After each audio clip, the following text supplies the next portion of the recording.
শিশু ভূমিষ্ঠ হওয়ার পরে তার প্রথম গুরু, প্রথম শিক্ষাদাত্রী হন তার মা।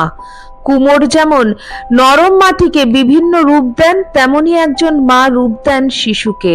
শিশু তার প্রাথমিক শিক্ষা পায় তার মায়ের কাছে। মায়ের দেওয়া প্রাথমিক শিক্ষায় গড়ে দেয় একটি শিশুর ভবিষ্যৎ। মা যে কেবলমাত্র গর্ভধারিণী হবেন এমন কোনো কথা নেই। মা বিভিন্ন রূপে ছড়িয়ে রয়েছেন আমাদের চারিদিকে, আগেও ছিলেন, আজও আছেন। আমার ছেলে 24 বছর বয়সে সন্ন্যাসী হয়েছিল। এই কথা তার জীবন সায়ান্নে বেশ গর্বের সঙ্গে বলেছিলেন এক গর্ভধারিণী। যাদের কাছে তিনি একথা বলেছিলেন তারা তরুণ সংসার ত্যাগী। কিংবদন্তি সন্ন্যাসীর জননীকে দেখতে তারা এসেছিলেন উত্তর কলকাতার গৌরমোহন মুখার্জি স্ট্রিটে স্বামীজির জন্মভিটায়। তখন অবশ্য তিনি ইহলোকে নেই।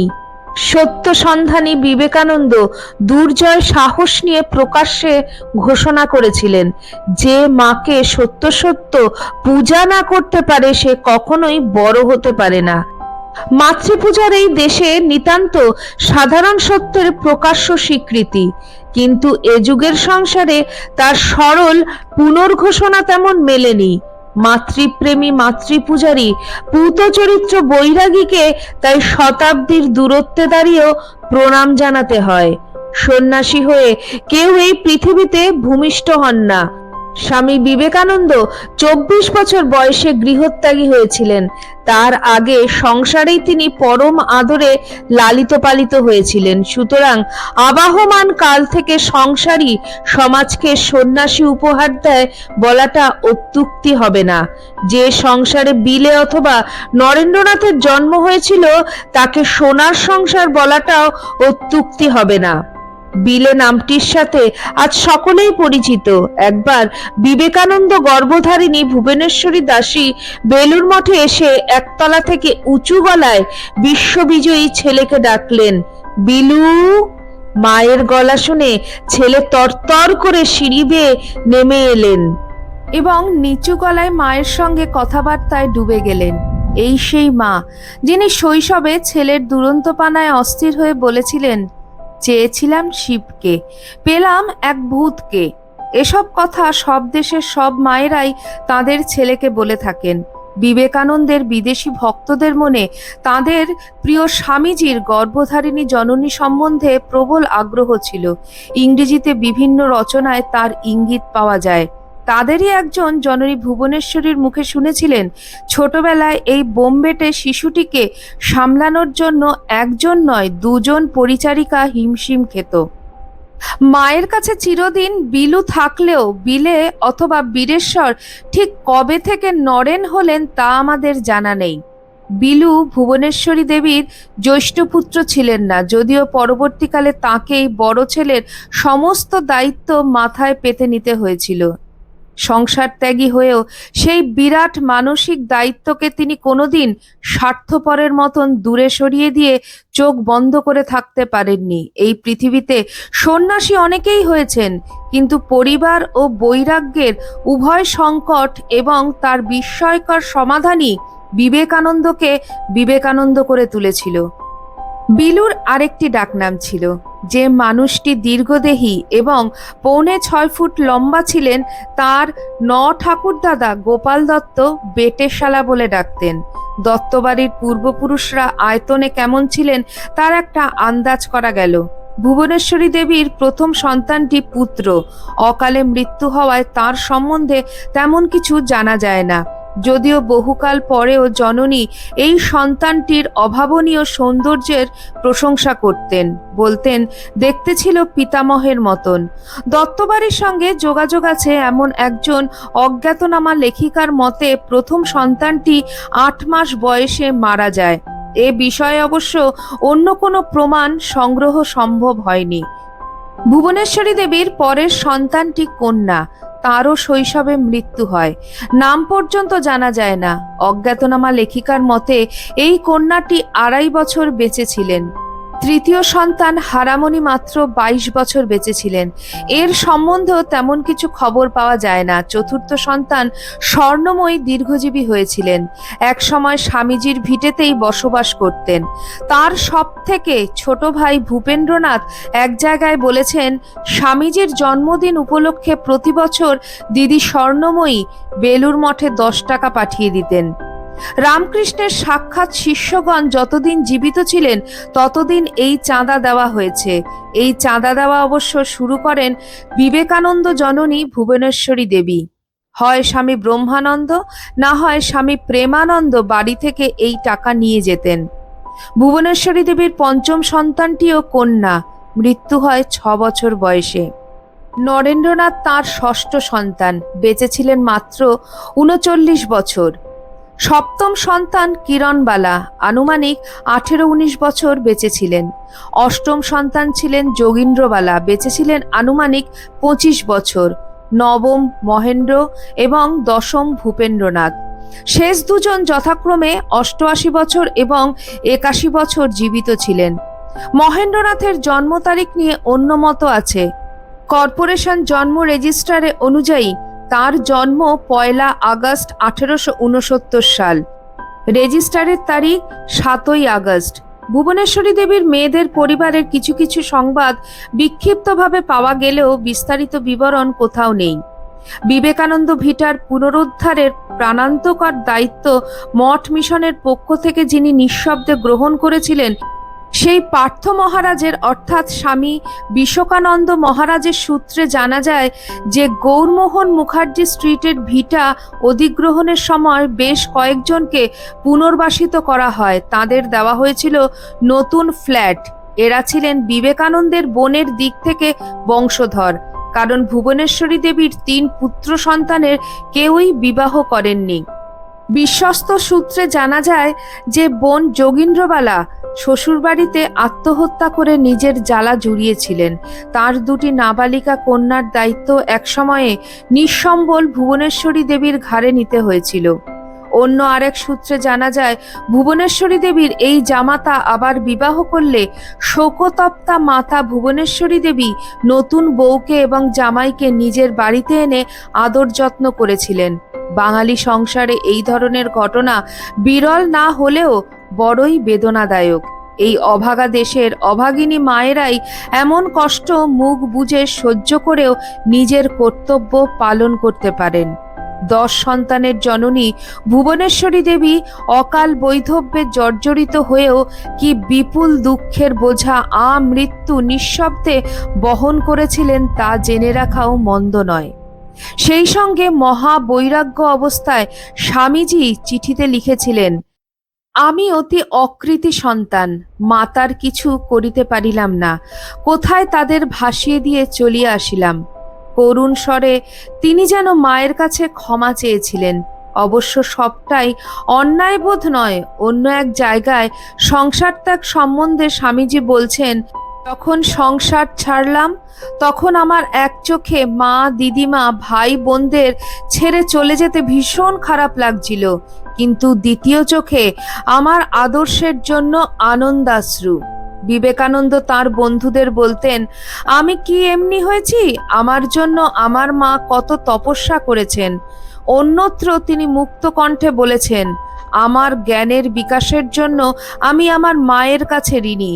ভুবনেশ্বরী দেবীর গায়ের রং ছিল ফর্সা, কণ্ঠ সুমধুর, প্রতি পদক্ষেপে আভিজাত্য, বুদ্ধিমতী, কার্যকুশলা, মিতভাষিনী, গম্ভীর প্রকৃতি, আলাপে মিষ্ট স্বভাব, কিন্তু তেজস্বিনী।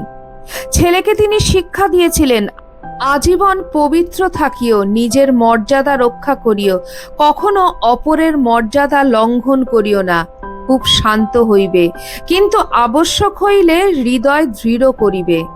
এমন মায়ের ছেলে বলেই জোর গলায় বিবেকানন্দ বলতে পেরেছিলেন, যে মাকে সত্য সত্য পূজা করতে না পারে সে কখনো বড় হতে পারে না। বড় কঠিন কথা, কিন্তু আমাদের এই দেশে নিতান্ত ফেলে দেওয়ার মতন আদর্শ নয়। একজন বিদেশিনী অনুরাগিনী একবার রামকৃষ্ণ মিশনের সন্ন্যাসীদের মধ্যে সমীক্ষা করে দেখেছিলেন এদের প্রায় সবার ওপর গর্ভধারিণী জননীর প্রভাব খুব বেশি, সে তুলনায় বাবার প্রভাব উল্লেখযোগ্য নয়। নরেনের সমীক্ষা ভুবনেশ্বরী দেবী নিজেই ভালোভাবে করেছিলেন। তিনি বলতেন, ছেলেবেলা থেকে নরেনের একটা মস্ত দোষ ছিল। কোনো কারণে রাগ হলে আর জ্ঞান থাকতো না, বাড়ির আসবাবপত্র ভেঙে চুরে তছনছ করত। তার দুই দিদি হারামণি এবং স্বর্ণময়ী ভাইয়ের অত্যাচারে অতিষ্ঠ হতেন। কখনো তাড়া করে তাকে ধরতে গেলে বিলু দৌড়ে গিয়ে আস্তাকুরে আশ্রয় নিতেন এবং সেখানে মনের সাথে ভ্যাংচাতে ভ্যাংচাতে মৃদু হাস্য সহকারে বলতেন, ধরো না ধরো। শিষ্যদের কাছে পরবর্তী সময়ে স্বামীজির সপ্রসন্ন স্বীকারোক্তি ছিল, ছেলেবেলায় আমি বড় ডানপিটে ছিলাম, তা না হলে কি আর একটা কানাকড়ি সঙ্গে না নিয়ে দুনিয়াটা ঘুরে আসতে পারতুম রে। মায়ের চরিত্রের আর এক দিক বিবেকানন্দকে মুগ্ধ করেছিল, ভুবনেশ্বরী দেবীর সংযম শক্তি। মা একবার সুদীর্ঘ 14 দিন উপবাসে কাটিয়েছিলেন। এই শক্তির প্রতিফলন আমরা বিবেকানন্দর জীবনের শেষ পর্যন্ত দেখতে পাই। তিরোধানের কিছুদিন আগে কবিরাজের উপদেশ অনুযায়ী 21 দিন তিনি জল না খেয়েই সবার বিস্ময়ের উদ্রেক করেছিলেন। ভুবনেশ্বরী দেবীর জন্ম 1841 সালে। তার স্বামীর বয়স যখন 16 বছর তখন বিয়ে, পরের পর 10টি সন্তানকে গর্ভে ধারণ, একের পর এক সন্তান শোক পেয়েছেন তিনি। 43 বছর বয়সে কপর্দক শূন্য অবস্থায় নাবালক ছেলে মেয়ে নিয়ে বৈধব্য, প্রায় একই সময় প্রাণান্তকর মামলায় ভিটেমাটি ছাড়া হওয়ার অবস্থা। যে ছেলে রোজগেরে হয়ে সংসারের হাল ধরতে পারত তার সন্ন্যাস গ্রহণ, কন্যার আত্মহনন এবং 61 বছর বয়সে সন্ন্যাসী পুত্রের মৃতদেহের সামনে বসে থাকা। সংসারে একজন মায়ের জন্য আর কত যন্ত্রণাই বা থাকতে পারে।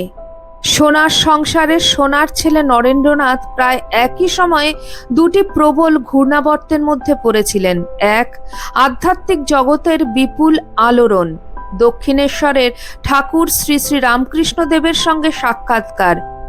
দ্বিতীয়, পিতা বিশ্বনাথ দত্তের আকস্মিক মৃত্যুতে পারিবারিক বিপর্যয়। এমন এক পরিস্থিতিতে যখন 21 বছর বয়সের ওকালতি পড়া জ্যেষ্ঠপুত্র ছাড়া কাছাকাছি আর কেউ উপার্জনে সক্ষম নেই।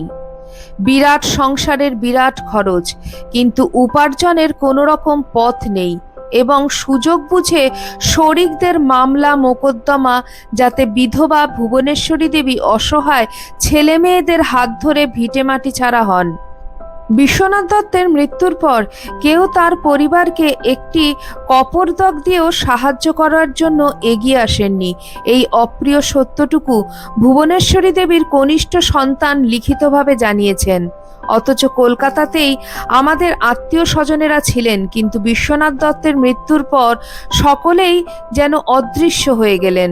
সমাজ, আত্মীয় স্বজন আমাদের কথা বিস্মৃত হলো। জীবন সংগ্রামের ক্ষেত্রে আমরা নিঃসঙ্গ হয়ে পড়লাম। দুঃখ করেছেন ভূপেন্দ্রনাথ। বিশ্বনাথ দত্তের মৃত্যুর পর ভুবনেশ্বরী দেবী যে দশপ্রহরণধারিণী দুর্গতি নাশিনীর ভূমিকা গ্রহণ করেছিলেন তা সংসারী বাঙালির মনে চিরকাল বিস্ময়ের সৃষ্টি করবে। যে সংসারে প্রতি মাসে 1000 টাকা খরচ হতো তা নামিয়ে এনেছিলেন 30 টাকায়। শুরু করেছিলেন গহনাপত্র বিক্রি করা। এ বিষয়ে স্বামী শারদানন্দের সশ্রদ্ধ প্রতিবেদন। স্বামীর মৃত্যুর পর দারিদ্র্যে পতিত হইয়া ভুবনেশ্বরী দেবীর ধৈর্য, সহিষ্ণুতা ও তেজস্বিতা প্রভৃতি গুণরাজি বিশেষ বিকশিত হইয়া উঠিয়াছিল। তাঁকে একদিনের জন্য বিষণ্ণ দেখা যাইত না। তাহার অশেষ সদ্গুণ সম্পন্ন জ্যেষ্ঠ পুত্র নরেন্দ্রনাথ নানা প্রকার চেষ্টা করিয়াও অর্থকর কোনরূপ কাজকর্মের সন্ধান পাইতেছেন না এবং সংসারের ওপর বিতরাগ হইয়া চিরকালের নিমিত্ত উহা ত্যাগের দিকে অগ্রসর হইতেছেন। এইরূপ ভীষণ অবস্থায় পতিত হইয়াও শ্রীমতী ভুবনেশ্বরী দেবী যেরূপ ধীর স্থিরভাবে নিজ কর্তব্য পালন করিয়াছিলেন তাহা ভাবিয়া তাহার প্রতি ভক্তি শ্রদ্ধার উদয় হয়। বাবার মৃত্যুর পরে বিব্রত নরেনের প্রায়ই মাথার প্রবল যন্ত্রণা হতো। মাথা ঠান্ডা করার জন্য তিনি কর্পূরের ন্যাস নিতেন। মা একখানি চেলির কাপড় পরতেন। কাপড়টা ছিঁড়ে যাওয়ায় নরেনকে বললেন, একখানা কাপড় হলে আন্নিকের সুবিধা হয়, কাপড় দেওয়ার ক্ষমতা নেই। নরেন মাথা হেঁট করে চলে গিয়েছিলেন। এই সময় পরমহংসদেব এক ভক্তের কাছ থেকে একটি কাপড় পেয়ে নরেনকে বলেছিলেন, তুই গরদখানা নে, তোর মা পরে আন্নিক করবেন। নরেন নেননি, কিন্তু পরমহংসদেব নিজেই অন্য লোকের মাধ্যমে কাপড়খানা শ্রীমতী ভুবনেশ্বরী দেবীর কাছে পাঠিয়ে দিয়েছিলেন। ভুবনেশ্বরী দেবী সত্যি দুর্ভাগা জননী। 3 পুত্রই ভুবনেশ্বরী দেবীকে আমৃত্যু অশেষ বেদনা দিয়েছেন। বরানগর মঠে 1887 সালের গ্রীষ্মের প্রারম্ভে জ্যৈষ্ঠ পুত্র গুরুতর অসুস্থ বলে অসহায় বিধবা সেখানে ছুটেছিলেন দ্বিতীয় পুত্রকে সঙ্গে নিয়ে। কিন্তু নরেনই তখন নিয়ম করে দিয়েছেন মঠে মেয়েদের প্রবেশ নিষেধ। মাকে আচমকা ঢুকতে দেখে তার কথা, আমি নিয়ম করলুম আর আমার বেলায় নিয়ম রদ হলো। পরিব্রাজক বিবেকানন্দের কোনো খবরাখবর প্রায় থাকতো না। মাকে লেখা স্বামীজির কোনো চিঠি কারোর সংগ্রহে নেই। 1891 সালে বৈশাখ মাসে রবিবারের এক সকালে ভুবনেশ্বরী দেবীর কাছে চিঠি এলো যে কন্যা যোগীন্দ্রবালা সিমলা পাহাড়ে আত্মহত্যা করেছে। তখন তার বয়স 25। শোকার্ত মনে ভ্রাতা মহেন্দ্রনাথ চললেন বরানগর মঠে খবর দিতে। যোগেন মহারাজ, বাবুরাম মহারাজ এবং গিরিশচন্দ্র ঘোষ সিদ্ধান্ত নিলেন স্বামী শারদানন্দের কাছে টেলিগ্রাম করবেন, তিনি যাতে নরেনকে ফেরত পাঠিয়ে দিতে পারেন, কারণ ভুবনেশ্বরী দেবী তখন অত্যন্ত শোকার্ত। হাওড়া স্টেশনে গিয়ে শরৎ মহারাজের নামে টেলিগ্রাম করা হলো। রামতনু বসু লেনে ভুবনেশ্বরী দেবী তখন অত্যন্ত শোকার্ত হয়ে কাঁদছেন। বাবুরাম মহারাজ নিজেও শোকার্ত হয়ে বসে রইলেন, আর যোগীন মহারাজ জননীকে সান্ত্বনা দিতে লাগলেন। রাত 9টার সময় সন্ন্যাসীরা বাগবাজারে ফিরে গেলেন। যোগীন্দ্রবালার আত্মহত্যার সংবাদ শারদানন্দ মারফত বিবেকানন্দের কাছে আলমোড়ায় পৌঁছেছিল। তিনি প্রবল দুঃখ পেয়েছিলেন। কিন্তু বিবেকবান বিবেকানন্দ কি সত্যই গর্ভধারিণীকে নিষ্ঠুরভাবে মন থেকে মুছে ফেলতে চেয়েছিলেন, না পেরেছিলেন? সবচেয়ে আশ্চর্য, বিবেকানন্দর 550-র বেশি চিঠি আমাদের সামনে রয়েছে, কিন্তু একখানা চিঠিও নেই মাকে লেখা। মাও কি কোনোদিন বিলুকে একখানা চিঠি লেখেননি? বিশ্বাস হয় না, ভাবতেও ইচ্ছে করে না। সেসব চিঠি যদি লেখা হয়ে থাকে এবং সেই সব চিঠি খুঁটিয়ে দেখার সৌভাগ্য হলে গর্ভধারিণী এবং সন্ন্যাসী সম্বন্ধে গবেষকরা নিশ্চয়ই আরো অনেক কিছু জানতে পারতেন। কিন্তু বিবেকানন্দের মানসিকতার নিদর্শন তার অন্য কয়েকটি চিঠিতে প্রকাশ হয়ে পড়েছে। দেওয়ান হরিদাস দেশাইকে তিনি লিখেছিলেন, আপনি আমার দুঃখিনী মা এবং ছোট ভাইদের দেখিতে গিয়াছিলেন জানিয়া সুখী হইলাম, কিন্তু আপনি আমার অন্তরের একমাত্র কোমল স্থানটি স্পর্শ করিয়াছেন। আপনার জানা উচিত যে আমি নিষ্ঠুর পশু নই। এই বিপুল সংসারে আমার ভালোবাসার পাত্র যদি কেহ থাকেন তবে তিনি আমার মা। একদিকে ভারতবর্ষ, লক্ষ লক্ষ নরনারীর দুঃখ, আর অন্যদিকে আমার যত নিকট আত্মীয় স্বজন আছে তাহাদিগের দুঃখ দুর্দশার হেতু হওয়া। এই দুয়ের মধ্যে প্রথমটিকেই আমি ব্রতরূপে গ্রহণ করিয়াছি, বাকি যাহা কিছু প্রভুই সম্পূর্ণ করিবেন। আরেক জায়গায় সন্ন্যাসীর স্বীকারোক্তি, জননীর নিঃস্বার্থ স্নেহ ও পূত চরিত্র উত্তরাধিকার সূত্রে প্রাপ্ত হওয়াতেই আমি সন্ন্যাস জীবনের অধিকারী হইয়াছি, এবং তিনি জীবনে যা কিছু স্বকার্য করিয়াছেন সমস্তই সেই জননীর কৃপা প্রভাবে। মায়ের প্রতি, সংসারের প্রতি দীর্ঘদিন ধরে স্বামীজি তার কর্তব্য পালন কিভাবে করেছিলেন অথবা আদৌ করতে সক্ষম হননি তা এখনো ইতিহাসের আড়ালে রয়ে গিয়েছে। বিবেকানন্দের জীবনকালেও গর্ভধারিণী জননীর দায় দায়িত্ব তাঁর পরম প্রিয় গুরু ভাই স্বামী ব্রহ্মানন্দ কেমন করে পালন করতেন তার কিছু নমুনা সেকালের সন্ন্যাসীরা রেখে গিয়েছেন। আমেরিকা থেকে ফিরেই কিছু টাকা স্বামী ব্রহ্মানন্দের হাতে দিয়ে বিবেকানন্দ বলেছিলেন, রাখাল, এই টাকাটা তুই মাকে দিয়ে আয়। ব্রহ্মানন্দ বলেছিলেন, মাকে তোমার নিজের হাতে দেওয়া উচিত। স্বামীজি উত্তর দিলেন, না, তুই দিয়ায়। আমি দিলে লোকে মনে করবে মা ভাইদের না জানি কত টাকাই দিয়েছি, মঠকে আর কি দিয়েছি। সুদূর মার্কিনী প্রবাসে ভূপেন্দ্রনাথের আশ্রয় ও লেখাপড়ার আর্থিক ব্যবস্থা কে করেছিলেন এবং কিভাবে করেছিলেন তা জানার জন্য নিবেদিতা সারা বুল ও মিস ম্যাকলাউডের পবিত্র জীবনকথা ধৈর্যের সঙ্গে পাঠ করা প্রয়োজন। জীবনের শেষ দিন পর্যন্ত গুরুভ্রাতা বিবেকানন্দর জননী ও তাঁর মাকে সবসময় রক্ষা করে এসেছিলেন পূজনীয় সন্ন্যাসীবৃন্দ। তারা মাকে সঙ্গে নিয়ে তীর্থযাত্রাতেও গিয়েছিলেন। শেষ তীর্থযাত্রা পুরীতে 1911 সালে। কলকাতায় ফিরে এসে ম্যানেঞ্জাইটিসে আক্রান্ত হলেন স্বামী বিবেকানন্দের গর্ভধারিণী ভুবনেশ্বরী দেবী। তার চিকিৎসা করেছিলেন ডাক্তার জে কাঞ্জিলাল। দেহাবসান মঙ্গলবার 25শে জুলাই 1911 সাল। তার প্রিয় পুত্র স্বর্গলোকে কি সংবাদ পেয়েছিলেন তা জানা নেই, কিন্তু আমরা জানি যে নিউ ইয়র্কে নির্বাসিত পুত্র ভূপেন্দ্রনাথ সেদিন বিস্ময়করভাবে মায়ের মৃত্যু স্বপ্ন দেখেছিলেন। ভূপেন্দ্রনাথের নিজের রচনাতেই এর স্বীকৃতি আছে। শ্মশানে অবশ্যই উপস্থিত ছিলেন মহেন্দ্রনাথ, আর উপস্থিত ছিলেন বিবেকানন্দের মানসকন্যা ভগিনী নিবেদিতা। শেষ নিঃশ্বাস ত্যাগের কিছু আগে তিনিও বিবেকানন্দ জননীর শয্যাপার্শ্বে দাঁড়িয়ে থেকে এই চিরদুঃখিনী রত্নগর্ভাকে স্বস্তি দিয়েছিলেন। 28শে জুলাই 1911 সালে নিবেদিতা তাঁর ইংরেজ বন্ধু দ্য স্টেটসম্যান পত্রিকার প্রাক্তন সম্পাদক র্যাডক্লিফকে লিখেছিলেন, দুদিন আগে স্বামীজির গর্ভধারিণী দেহরক্ষা করলেন। তার ইনকারনেশন অবতার পর্ব শেষ হলো এক অদ্ভুত পথে। শেষ নিঃশ্বাসের কয়েক ঘন্টা আগে মায়ের সঙ্গে আমার দেখা হয়। আবার তাকে দেখলাম শ্মশানে। স্বামীজির মহাসমাধির পরে পুত্র শোকাতুরা জননীর 9 বছর বেঁচে থাকা। এই পর্বে তার আর্থিক দায়দায়িত্ব কিভাবে মিটেছিল? বেণীশঙ্কর শর্মার ধারণা, ক্ষেত্রীর মহারাজার প্রতিশ্রুত মাসিক 100 টাকা অব্যাহত ছিল মায়ের মৃত্যু পর্যন্ত। হওয়া অসম্ভব নয়, কিন্তু কেউ কেউ সন্দেহ প্রকাশ করেছেন। সুদূর প্রবাসে ভূপেন্দ্রনাথের দায়িত্ব যে বিবেকানন্দের বিদেশি অনুরাগিনীরা গ্রহণ করেছিলেন তা স্পষ্ট। মায়ের মৃত্যুর পরেও দেখা যায় তাকে দেশে ফিরিয়ে এনে প্রতিষ্ঠিত করার জন্য অবিরাম চেষ্টা চালিয়েছিলেন মিস জোসেফিন ম্যাকলাউড। এমনকি স্বদেশে ভূপেন্দ্রনাথের একটি কাজের জন্য রবীন্দ্রনাথ ঠাকুরকে চিঠি লিখেছিলেন তিনি। ইলিয়ন থেকে রবীন্দ্রনাথ জানিয়েছিলেন একজন ভূতপূর্ব স্বাধীনতা সংগ্রামীকে তার স্কুলে চাকরি দিয়ে কিভাবে প্রতিষ্ঠান বন্ধ হয়ে যাওয়ার অবস্থা হয়েছিল। স্বামীজির ভাইকে চাকরি দিয়ে সাহায্য করতে পারেননি অসহায় রবীন্দ্রনাথ। তার পরামর্শ ছিল, শাসক ইংরেজের মতিগতি যতক্ষণ না পাল্টাচ্ছে ততক্ষণ আমেরিকায় শিক্ষকতা করাটাই ভূপেন্দ্রনাথের পক্ষে শ্রেয়।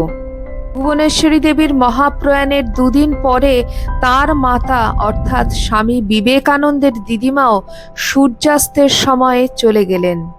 সুতরাং ওপারে স্বামীজি তার আপনজনদের জড়ো করে নিয়েছেন। আজকে আমার ভিডিওতে স্বামী বিবেকানন্দের পরম পূজনীয় মাতা ভুবনেশ্বরী দেবীর কথা আপনাদের সঙ্গে আলোচনা করলাম। আপনাদের ভিডিওটি কেমন লাগলো অবশ্যই আমাকে কমেন্ট সেকশনে কমেন্ট করে জানাবেন। ভিডিওটি ভালো লাগলে ভিডিওটি বেশি করে শেয়ার করে দিন, যাতে স্বামী বিবেকানন্দের মাতা ভুবনেশ্বরী দেবী সম্বন্ধে সবাই জানতে পারেন। চ্যানেলের নতুন বন্ধুদের কাছে একান্ত অনুরোধ, চ্যানেলটি সাবস্ক্রাইব করে আমার পাশে থাকবেন, আর অবশ্যই পাশে থাকা বেল আইকনটি ক্লিক করে দেবেন, যাতে আমার পরবর্তী ভিডিওতে আপনার সঙ্গে আমার আবার দেখা হয়। আজকে এই পর্যন্তই। সবাই ভালো থাকবেন, সুস্থ থাকবেন। আবার খুব শিগগিরই দেখা হচ্ছে আপনাদের সঙ্গে কোনো একটি নতুন ভিডিওতে। জয় ঠাকুর, জয় মা, জয় স্বামীজি।